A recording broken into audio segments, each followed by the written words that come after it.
Patricia Davis, the HOA president, slammed the cold metal of a Glock against my temple. "Move, or I'll make you regret it," she hissed, her voice low and dangerous. My truck was blocked, and the sun blazed off her gun's barrel. I was on my own property. How had it come to this? I knew she was desperate, but what I didn't expect, the way my stubborn donkey Clyde would turn the tables on her, dragging her ATV straight into the pig pen. Patricia Davis didn't hesitate. The moment I refused to back down, she reached into her designer handbag and pulled out a gun. The sound of the holster clicking open echoed in the quiet afternoon. "This is HOA property, Cooper," she sneered, her grip tight on the Glock. "I don't care what your deed says. You're trespassing." She waved the gun just a hair away from my face. I could feel the weight of her words, the threat behind them. Patricia was a real estate mogul before she became president of Willow Creek Estates, HOA. She'd never taken kindly to those who didn't fit her vision, especially someone like me, an outsider with a ranch full of unapproved animals and crops. But it wasn't just my property she wanted. It was my land. I'd already learned about her plans, the ones she'd been quietly pushing through the HOA board. She was angling for a luxury resort and golf course that would eat up the land on the outskirts, including mine, and she wasn't about to let a stubborn rancher stand in her way.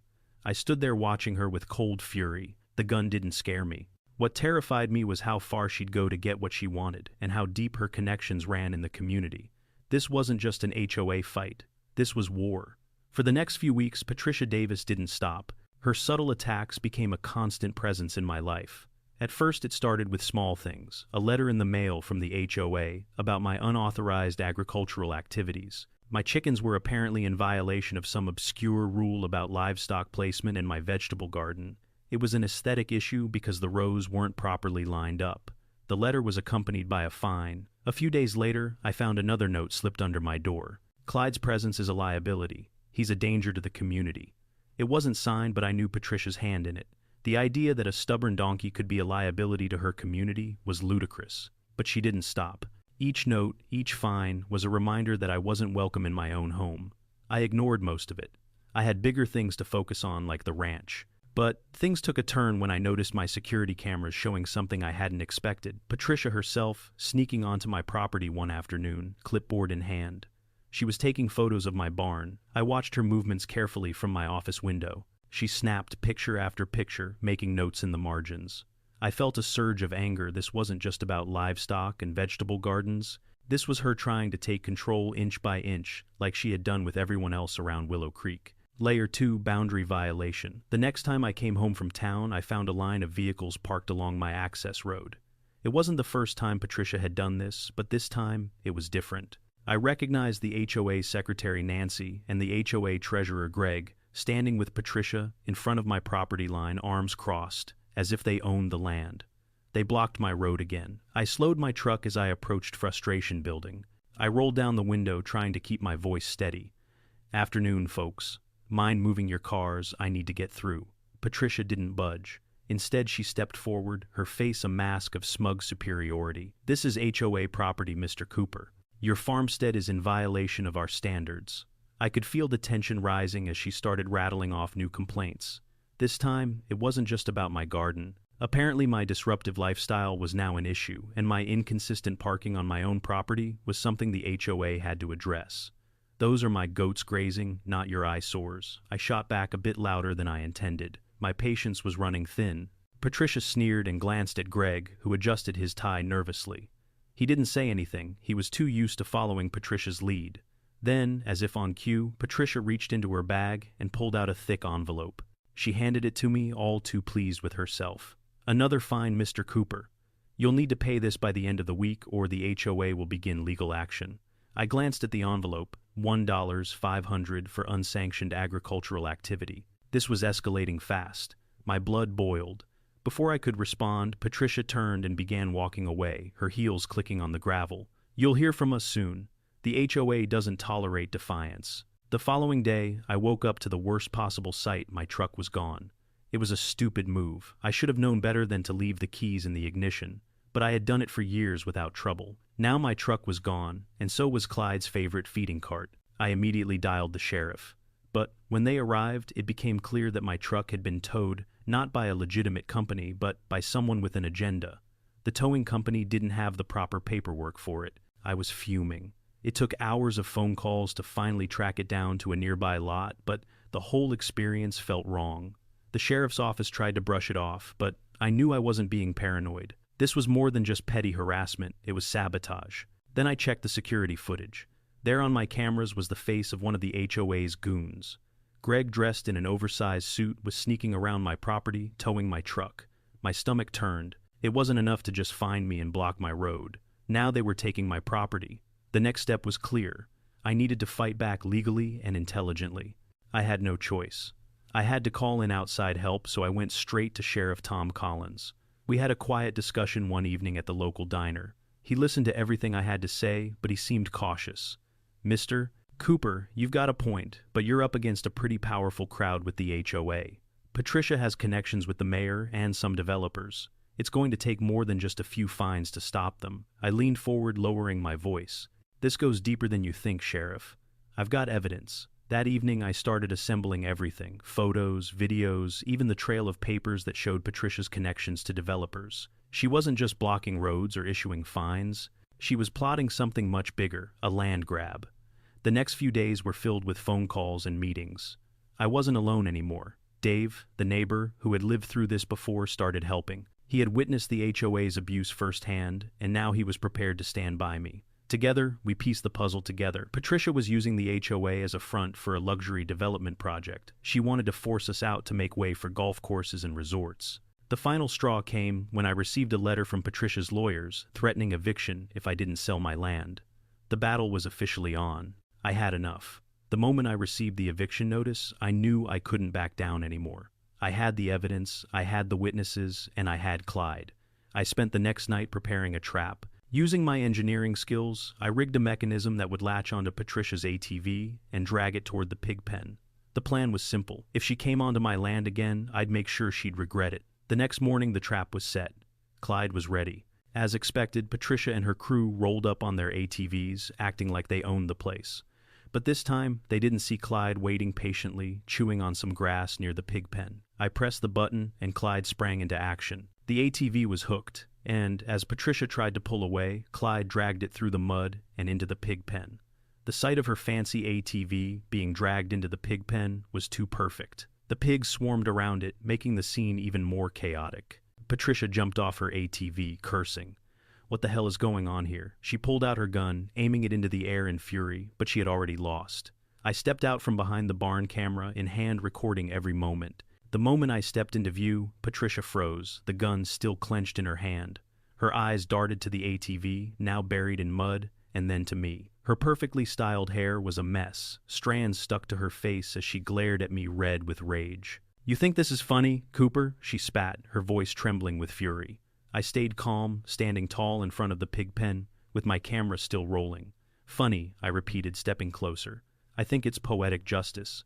Her hand twitched, and I could see the conflict in her eyes. She wanted to pull that trigger, but she knew the cameras were on her. She glanced nervously at Greg, who was already looking uncomfortable, and then at Brian. He was trying to play it cool, but I could tell he was sweating beneath his suit. "This is HOA property," Patricia yelled, her voice cracking. "You can't just do this. We have every right to inspect." I raised an eyebrow. "Inspect? On my land? With a gun?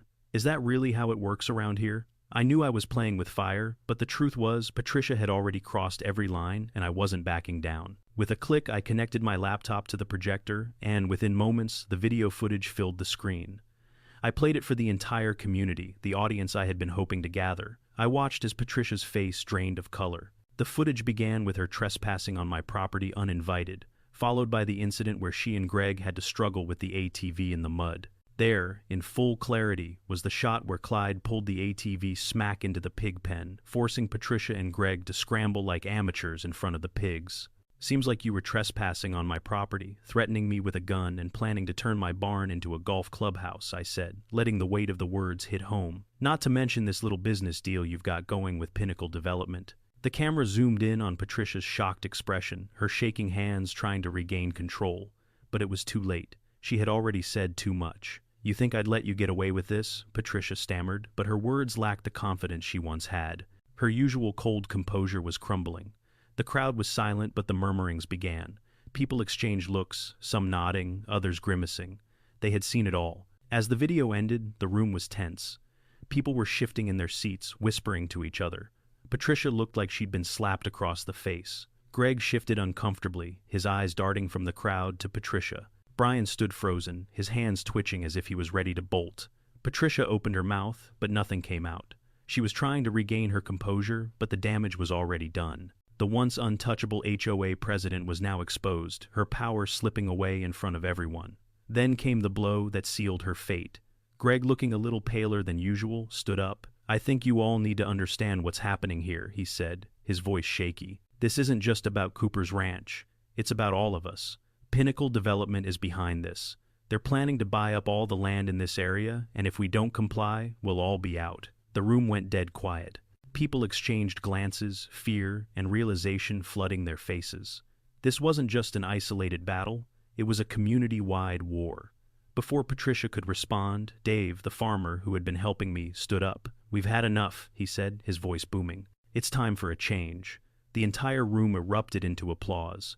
Even those who had once sided with Patricia were now speaking out, their frustrations bubbling to the surface. The people who had lived in fear for so long, afraid of losing their homes, their livelihoods, were no longer afraid.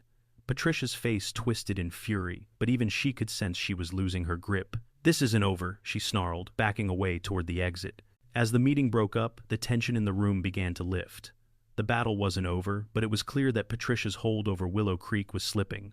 People were coming up to me, offering their support. Dave clapped me on the back, a wide grin on his weathered face. "You did it, Cooper. We've been waiting for someone to stand up to her." I nodded, my heart still racing. It wasn't just about me anymore, it was about all of us. The people who had suffered quietly for years under Patricia's thumb were now speaking up. Emma stood beside me, her quiet strength grounding me. "You did good," she whispered. The air felt different now. Neighbors who had once kept their heads down were stepping forward, offering support. Even Samantha, once Patricia's fiercest ally, came up to me. "I had no idea how deep this went," she said, shaking her head. "I'm with you now. We'll fix this." The next few days were a whirlwind. The sheriff's office had finally begun taking action. They had enough evidence now to charge Patricia with criminal trespass, illegal use of a firearm, and conspiracy to defraud the residents of Willow Creek. The evidence was irrefutable, and Patricia knew her time was up. Her lawyer tried to argue that the video was tampered with, that we had manufactured the whole thing. But it didn't matter. Greg, once her loyal treasurer, turned against her and agreed to testify against her in exchange for a reduced sentence. The floodgates had opened. The mayor, too, was caught in the web of corruption. His ties to the developers were too obvious to ignore. His resignation followed soon after, amidst public outcry. The truth was out, and there was no turning back. Patricia was arrested, and Greg faced charges for his involvement in the conspiracy. It was clear now that the development project she had been pushing for was doomed. With the corrupt forces in the community exposed, Pinnacle Development had no choice but to pull out of the deal. The project that had threatened our homes was officially off the table. 1 year later, Willow Creek was a different place. The HOA, once a powerful and feared institution, was now a distant memory. A new community council had been formed, made up of residents who valued fairness and transparency. Dave was elected as interim chair, and the council worked together to create reasonable rules that benefited everyone. The old oppressive policies were suspended, and for the first time in years, Willow Creek felt like a true community again. I stood at the edge of my ranch one evening, looking out at the land that had been through so much. Emma stood beside me, her hand resting on my shoulder. Clyde, our stubborn donkey, trotted over as if to check on us. "You think Clyde's a hero?" Emma asked, a smile in her voice. "Definitely," I said, chuckling as I rubbed his ears. "He's not just a pet. He's a symbol of how far we're willing to go to protect what's ours." The pigs, the goats, and the chickens all roamed freely, and I couldn't help but feel proud of what we had built. Our little homestead was thriving, and it had become more than just a place to live. It had become a community hub. We had expanded our ranch into a learning center, where people could come to learn about sustainable living, and Clyde had become somewhat of a local celebrity. Children came to visit him, feeding him carrots and petting him as they learned about farm life. As for Patricia, her reputation was beyond repair. Her plans to turn our community into a luxury resort had been exposed, and her actions had consequences. She was facing multiple legal charges, and her influence was effectively neutralized. The irony wasn't lost on anyone. Patricia had tried to tear our community apart for profit, but in the end, she had brought us all together. The ATV that had once been the symbol of her oppression now sat proudly in the community garden, repainted and refurbished into a children's reading nook. A small plaque on it read, "Gift from the HOA. We really do care about your experience." Patricia's former allies were no longer standing beside her. The community had reclaimed control, and her schemes had been exposed for what they were: nothing but greed, power, and manipulation. As I stood there watching the sunset with Emma, I felt a sense of peace that had been missing for so long. This battle, this fight for justice, had been worth it. We had won not just for ourselves, but for everyone who had been silently oppressed by people like Patricia. "Sometimes the road to freedom starts with a donkey, a pig pen, and a lot of grit," I said, raising my glass to Emma. She clinked her glass against mine and smiled. "And a little bit of rebellion." We looked down the dirt road, now proudly bearing a small sign that read "Clyde's Way," used with donkey's permission. The journey had been long and hard, but in the end, it was worth every moment.